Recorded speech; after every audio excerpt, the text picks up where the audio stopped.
Slept very well. It was nice. I started the 75 days of cleaner living. One piece is drinking a gallon of water every day, and that was interesting because I've done this type of thing before where I've kind of gone into a pattern, stayed with that pattern for longer than it was valuable, turned the pattern off, and started new patterns. And one of the reasons I've always been loath to start, stop a particular pattern, especially if it has good sleep, mostly good sleep, is I worry about falling asleep. That's always something that I'm always kind of worried about, is sleep. And sometimes, like, so when I was at my worst, my worst insomnia was kind of about 2 to 3 years after Iraq. And the reason why it was so bad was, one, it got really bad and I didn't know what to do about it. Two, it got really bad and I figured out what to do about it. What I chose to do about it was unsustainable. And so it took a series of cycles to kind of recognize the kind of the inefficiencies in these patterns and in breaking the patterns up. And so what was interesting yesterday was I was concerned about not sleeping. Not very much, because I now understand that there's a difference between having insomnia and suffering and just having insomnia. And so yesterday was not so bad, and I think part of it had to do with having a plan. And having that plan include benchmarks, and those benchmarks being kind of clearly defined, and once you achieve those benchmarks, kind of being able to check that box. And one of the benchmarks yesterday was drinking a gallon of water, and I was able to finish it by the end of the day. And I think that played a really positive role in my body just being satisfied with the attention I gave it. And I think that that's very important. And I'm going to bring this back around to the topic, understanding violence and understanding peace, is that I think my body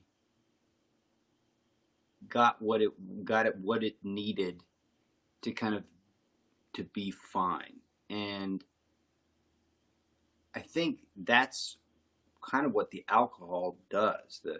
The alcohol kind of facilitates a body experience that's very noticeable. It facilitates a lot of other stuff, but it facilitates a body experience that's very noticeable and very predictable. And because it's noticeable and because it's predictable, there's a reliance upon it.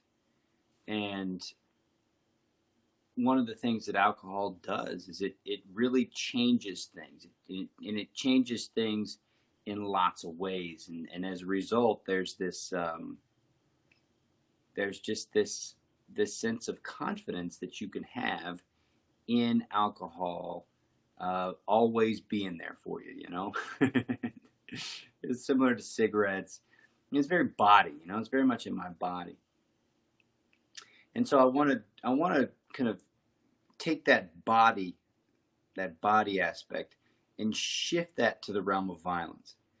And in the realm of violence, the body is very much the kind of the receiver of violence and the instigator of violence, right? So the violence really represents a very physical experience that, you know, is predictable, it's reliable, it's big. There's a beginning to it, there's a middle to it, there's an end to it. As I was preparing for this post, I was thinking about football and just playing football and not just the experience of the hits, but the experience of hitting someone who you knew you were stronger and tougher than. and hitting them over and over and over again until they just basically gave up, and they just couldn't hack the amount of energy that you were bringing to the moment. And so, they did their best, but you just run right through them.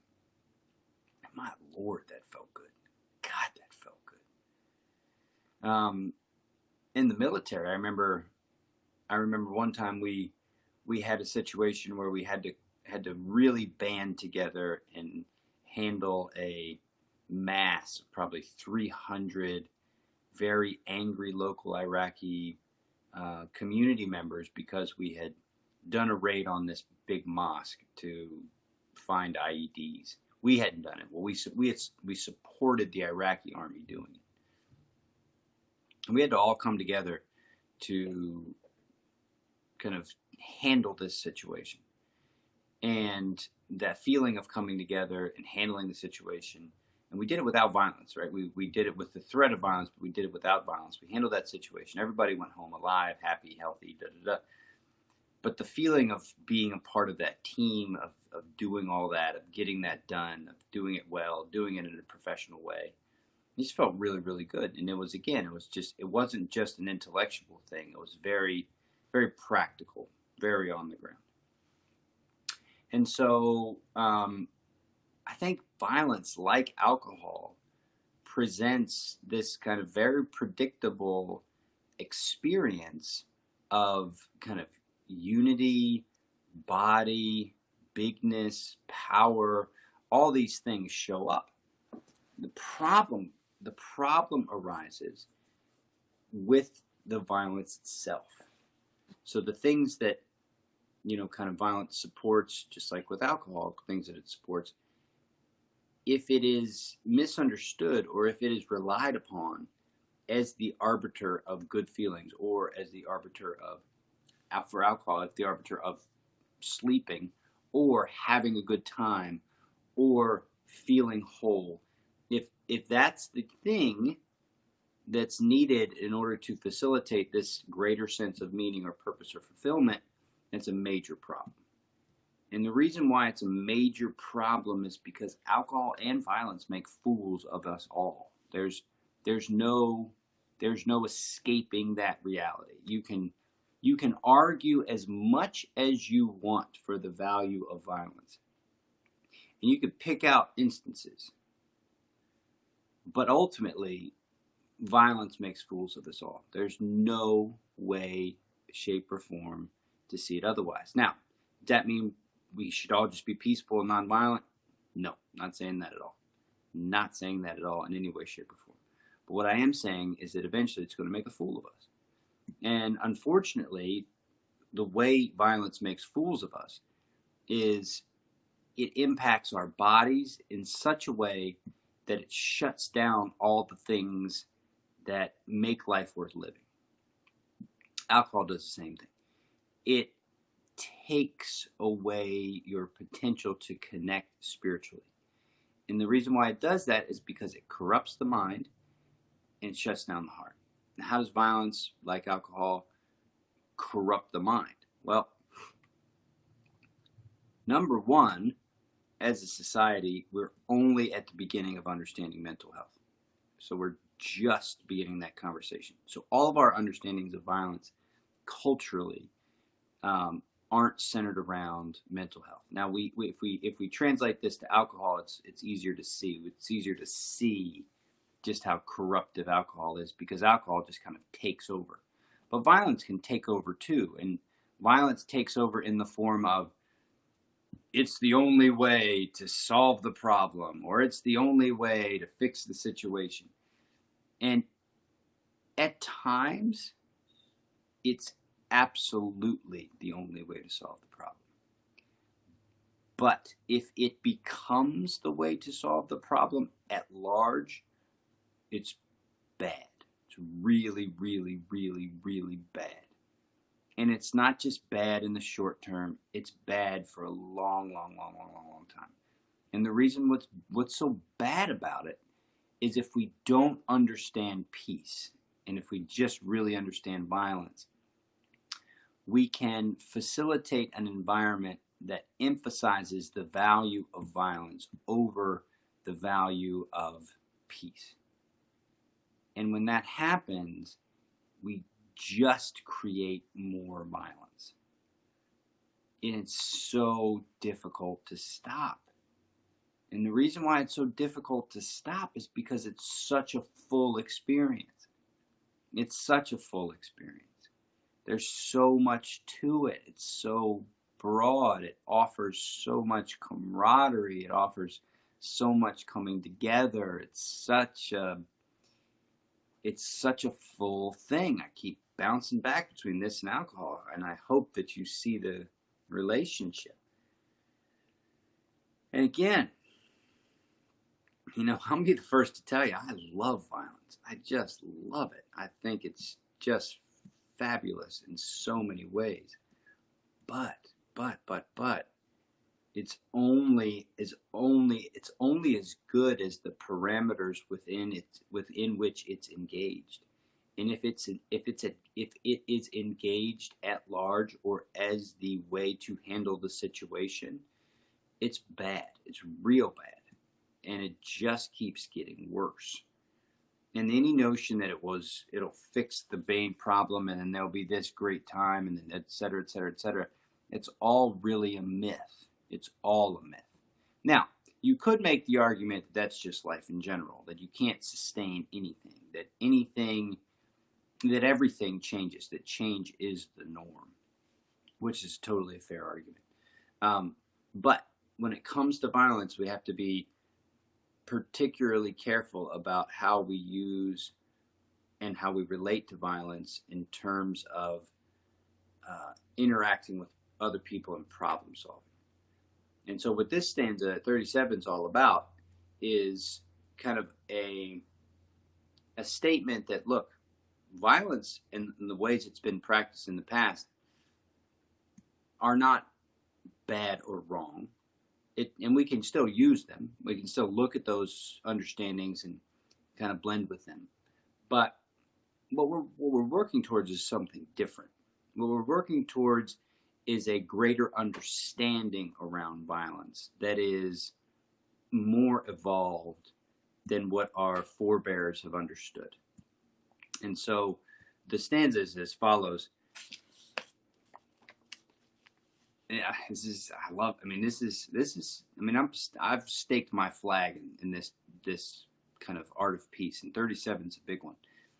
So even though our path is completely different from the warrior arts of the past, it is not absolutely to abandon totally the old ways. Absorb venerable traditions into this art by clothing them with fresh garments and build on classic styles to create better forms. Completely different from the warrior arts of the past. And you'll start to see how different it is. And so this, okay, I'm going to go back to the alcohol, and then we'll do the training. But this is what I mean by having a plan, okay? So in the past, I've often just shut down unsustainable patterns without a plan. I've just kind of been like, okay, we're going to shut this down for this amount of time. But this time I had a plan. Not only did I have a plan, I talked to people about it. I brought it up on here. And then I had specific physical things that I could do. And it was very helpful. And that's been helpful stuff in the past. Like I did other kind of stuff like this for Iraq. Like I gave up any form of self-stimulation. Another body kind of thing, right? I gave up any form of pleasuring myself for the year of Iraq, and that's a story. Let me tell you. But I did that. I've done a whole year of sobriety, so this isn't a new thing. And for everyone who kind of shared their concern, do you need to talk about this, et cetera, et cetera, I really appreciate it. But know that this isn't like a desperation move. This is I've been creating a pattern that's really just pulling from me, and I want to shift it. So anyway, having a plan, right? So I really, really need to think about this, especially in the context of where we're at as a society right now. What's your plan? What's your plan for navigating what's going to become more and more of a physical experience as the violence increases? So as the violence increases, as kind of the suffering increases, what's your plan? How are you going to navigate that? Because the thing about violence is that it's very easy. It spreads. It's like a virus. It spreads, and then once it spreads, it gets a hold of people, shuts down their hearts, and then their minds become convinced that the only way to solve the problem is violence. It's a big problem. Oh, God, big problem. I mean, we this type of stuff, this is the type of situation that we kind of created and tried to fix in Iraq, where we took out the leadership. We took out the military leadership. We took out everything. We took out all the leadership in Iraq. And then we established ourselves as the arbiters of peace. And then we facilitated an environment in which the sides, the Sunni and the Shiite militias, just went after each other. And the only way we solved it was by working with the militias. And so it's like a disaster. It's just a disaster. And so we are at the beginning of this militia movement, and it's being supported by the administration. So we have to be thinking in a strategic way for our leadership and the people who aren't fomenting more violence. We have to support that, but at the same time, we have to have plans for ourselves, for how to protect ourselves. We have to protect ourselves physically. So you can't discount violence at all, completely. You have to protect ourselves physically, but more largely, we have to protect our hearts and our minds. In Iraq, that was the win the hearts and minds, right? Well, this is protect your heart, protect your mind. The chances that you will have to engage in violence, I think, are pretty slim, largely because what most people don't understand about violence is that it doesn't last that long. And you could argue that the Battle of Bulge lasts forever. Yeah, but it was like even in major engagements, isn't there there hours of actual engagement followed by days and weeks of just sitting around. I mean, it's just the thing about violence is that it's super, super, super, super taxing, super taxing. So you can't just fight straight for hours and hours and hours and hours and hours. You just get exhausted. So eventually you wear out because you physically can't do it.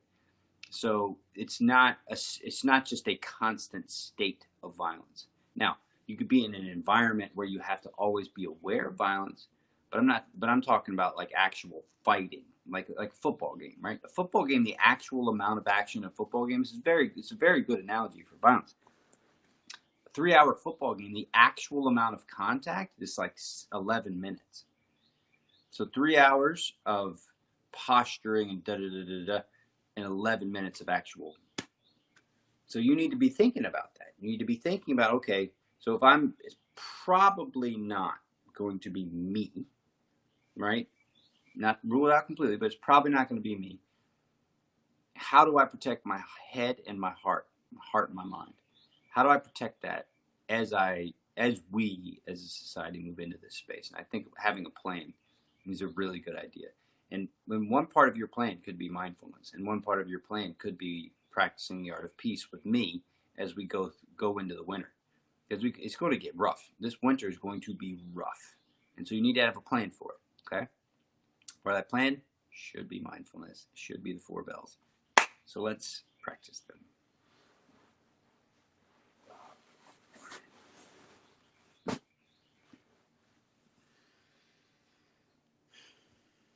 So the first bell is safety. Okay, so bell 1 with the senses is all about safety. And this is something that you want to be practicing attending to, because all your other systems build off of safety. So if you look at the back of your head, right, your brain stem starts back here and goes up. All the big stuff, all the stuff that makes life worth living is all up in here. Okay? This is the stuff. You can't get to this without harmonizing here and finally up into here. You can't. You just can't do it. It's hierarchical. Okay? Each one has to be chilled out before the next one sets up. So bell 1 is the first step you must take. You cannot go from 1 to 4. You have to go 1, 2, 3, 4. It's just how it works, right? There's no getting around that. So how do you practice safety? Well, you practice safety by studying the present moment in a very accurate, methodical way. How do you study the present moment? Well, your senses are always giving you information in the present moment. It's not your mind, it's your senses. So you study your senses. In the military, it's called situational awareness. This isn't really special shit. It's just study your senses. Well, it's a twofer. You get to practice being present and you get to study your senses. That's safety. Second bell is posture. Posture is how your bones and your body are kind of organized. And it's important to understand that the organization of your bones and your muscles and your soft tissue, that really facilitates the next step, which is getting to the nervous system or breathing. So bell 3 is all about breathing and being blended with your environment, blended with your posture in a calm, cool, engaged manner. So when you're practicing with your breath, you're engaging with your internal world. Now, part of that engagement could just be letting the breath be and just being quiet and still, which is awesome. But another part of it could be really practicing. So like I've been practicing a lot of Wim Hof. So Wim Hof is very much engaged with the central nervous system, and you can change your central nervous system and change your mood and all kinds of shit in really cool ways. But the fourth piece, and this is why you do it. It's not to 1, 2, 3 is great.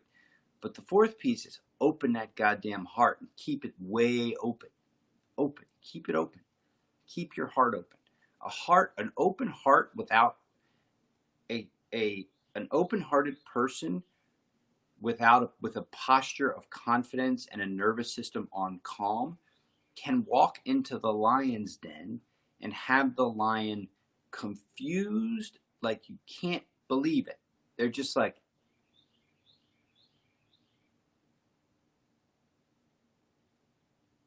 what? You're not afraid? Like, those systems are deeply rooted in us. And this is what the art of peace is trying to get you to.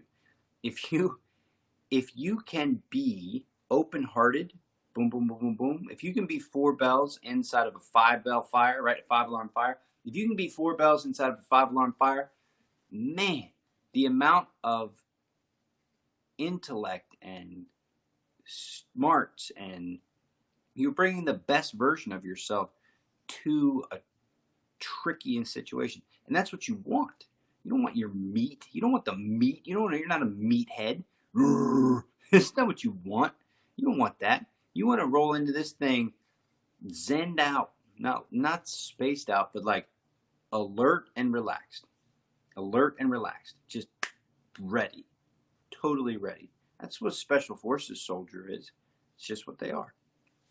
That's what you want. That's what we're training. That should be part of your plan. All right. My plan. My plan. All right, let's do this.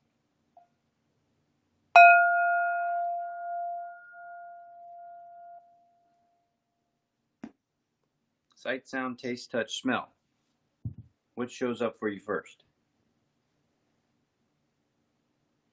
My eyes are heavy, so I'm just going to close them. Got some birds behind me.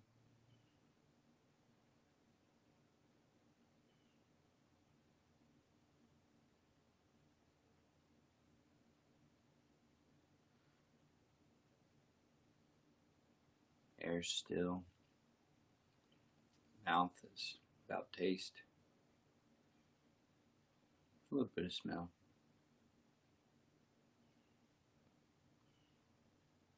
Feel the back of my hands on my skin. I can feel my shirt.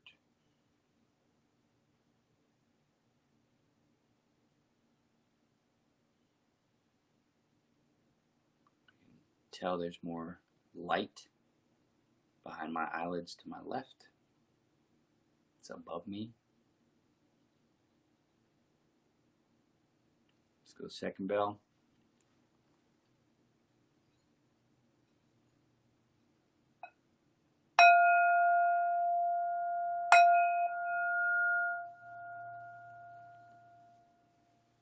Ground. Sit bones. Core. Heart space. Throat.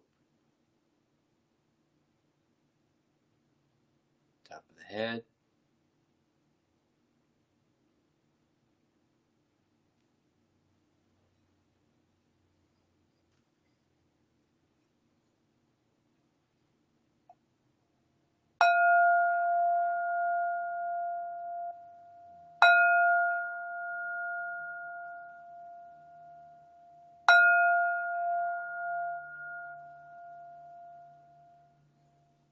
Breathing. Max out 5.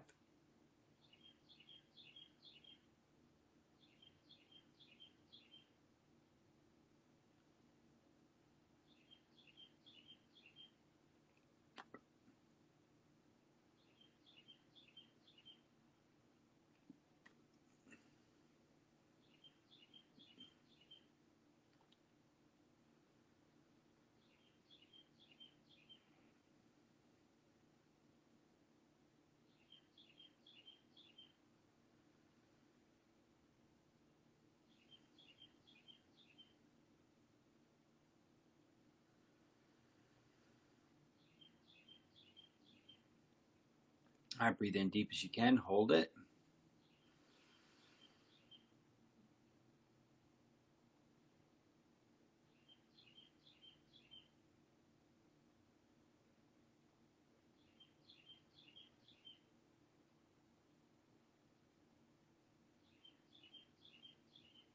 Let out slow.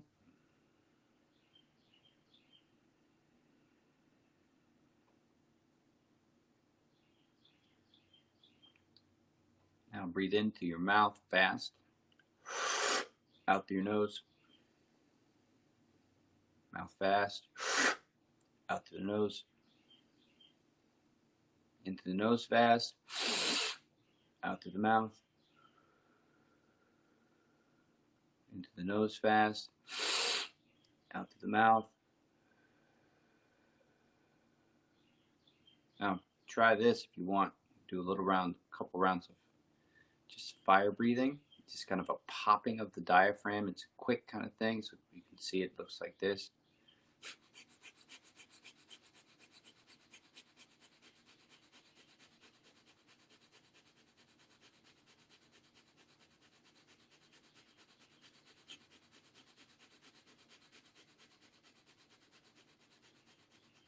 Pull all the way in. And exhale all the way out. Sit with that for a minute.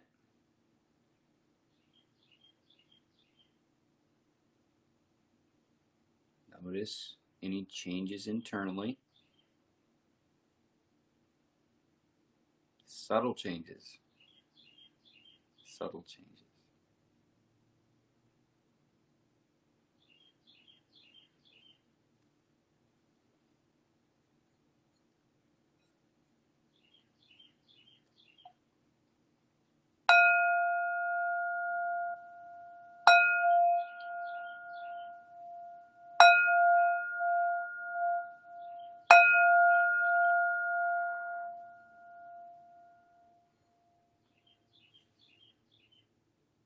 So gratitude here.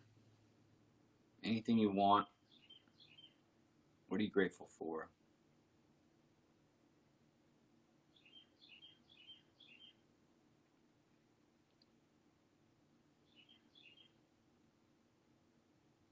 compassion.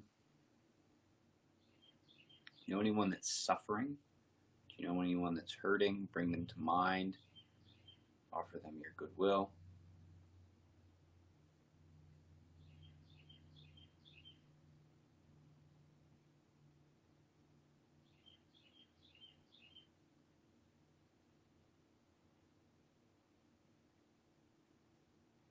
Now put your hand over your heart, one over the other. Try to feel your heart.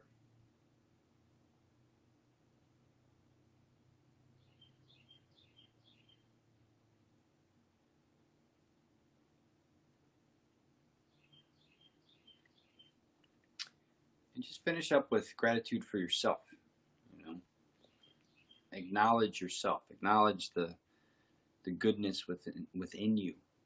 You got to hold on to that. You really got to hold on to that and reinforce it. Work on it. I'll try to keep reminding you to work on it, because it's going to get harder. And the problem with violence, this is what we still don't get, is that when you start to practice with it or see it as a foundation, like if you saw alcohol as a foundation for your life, it starts to become really corrosive, and it'll destroy you.